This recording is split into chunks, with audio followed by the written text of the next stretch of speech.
አሰላሙ አለይኩም ወራህመቱላሂ ወበረካቱ። ውድ የተከበራችሁ የቻናሌ ቤተሰቦች እንዴት ናችሁ? በያላችሁበት የአላህ ህዝነት ራህመት ከእናንተ ጋር ይሁን። ዛሬ ደግሞ በአዲስ ነገር መጥቻለሁ።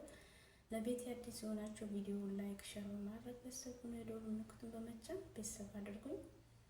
አላህ ሱብሃነሁ ወተዓላ ሀገራችንን ሰላም ያደርግልን፣ በያለንበት ሰላም እንሁን። የዛሬ ርዕስ ደግሞ ወርቃማው የሶሃቦች ታሪክ። የመጀመሪያው የሶሃቦች ታሪክ ቢላል ኢብኑ ረባህ ረዲየላሁ አንሁ ክፍል 1 ይዤ መጥቻለሁ ማለት ነው። እንግዲህ በአስተያየት ኮመንት በመጻፍ ቤተሰብ አድርጉኝ። የአቡበከር ረዲየላሁ አንሁ ስም ሲነሳ ዑመር ኢብኑ አልኸጣብ ረዲየላሁ አንሁ እንዲህ ይሉ ነበር ይላል። አቡበከር ሉላችን ነው፣ የኛ ልዑልም ነፃ አውጥቶልናል።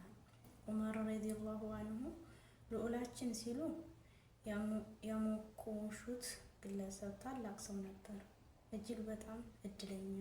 ይህ ሰው እንዲህ አይነቱ የሙገሳ ቃል ሲሰማ ግንባሩን ደፋ፣ አይኑን ገርበብ በማድረግ እኔ ትናንት ባሪያ የነበርኩ የሀበሻ ሰው ነኝ ይል ነበር። ለመሆኑ የትናንቱ የሀበሻ ባሪያ የዛሬው ልዑል ማን ይሆን? ቢላል ኢብኑ ረባህ ነው።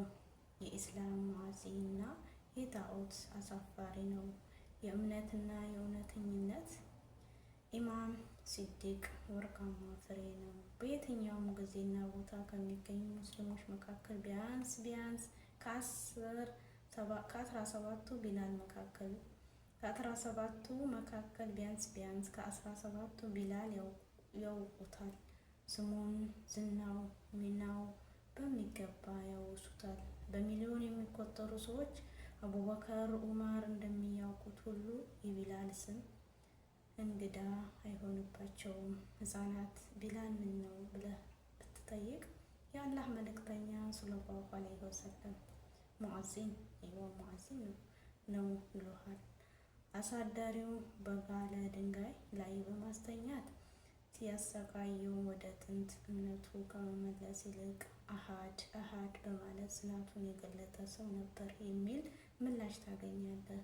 ይህ ሁሉ ታላቅ ዝናን እውቀት የተረፈው ቢላል ኢስላምን ከመቀበል በፊት በህዝቡ ዘንድ ከእንስሳት ተለይቶ የማይታይና የተናቀ ባሪያ መሆኑን ማስታወስ ያሻል።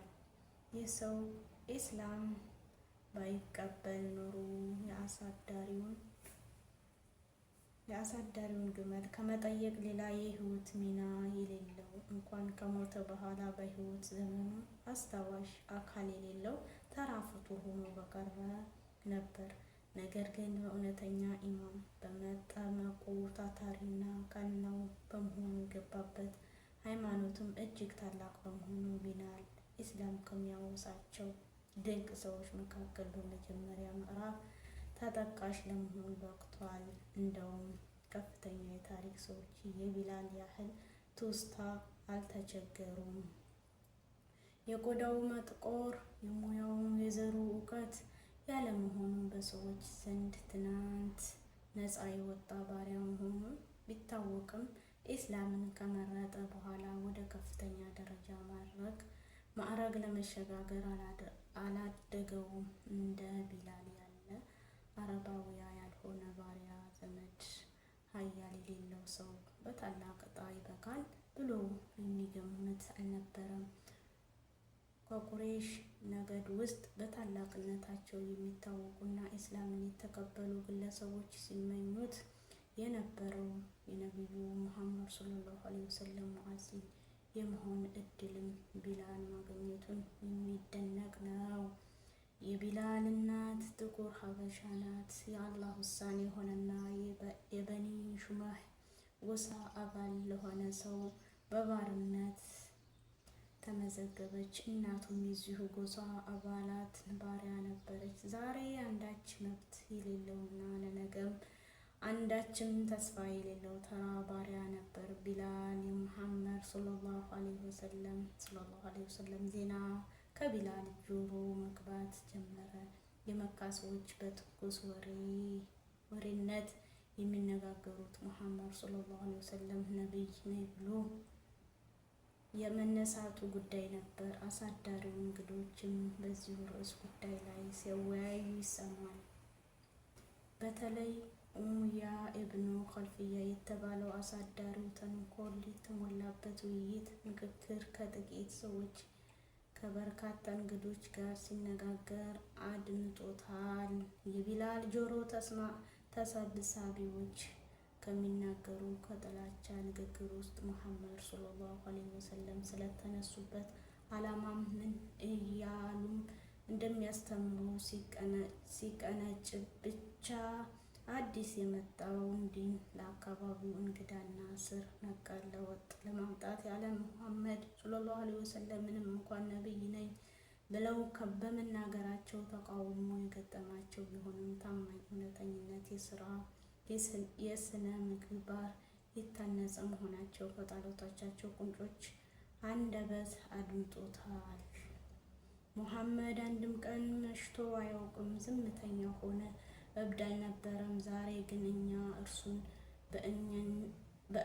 በእነኚህ ነገሮች መጥራት ይኖርብናል። ወደ እርሱ የሚጎርፉት ህዝቦች መገታት የምንችለው በዚህ መንገድ ነው በማለት ሲዶልቱ ታዝቧቸዋል። ሙሐመድን ሰለላሁ ዐለይሂ ወሰለም የሚቃወሙት በቅድሚያ የአባቶቻቸው ዲን ቀጣይነት ለማረጋገጥ ሲሆን፣ በሁለተኛ ደረጃ ደግሞ የቁረይሽን የበላይነት የሚያከስም መሆኑን ስለተሰማቸው ነው።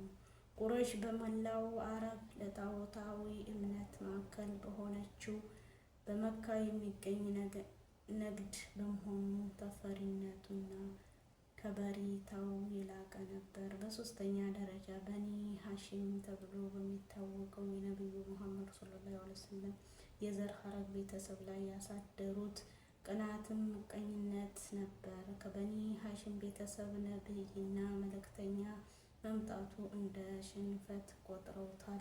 ሁሉም ቤተሰብ ጎሳ ነቢይ ከራሱ ወገን እንዲመጣ ይሻል ነበር። ከዕለታት አንድ ቀን ቢላል ኢብኑ ረባህ የኢማን ብርሃን ፈነጠቀበት። ምርጫ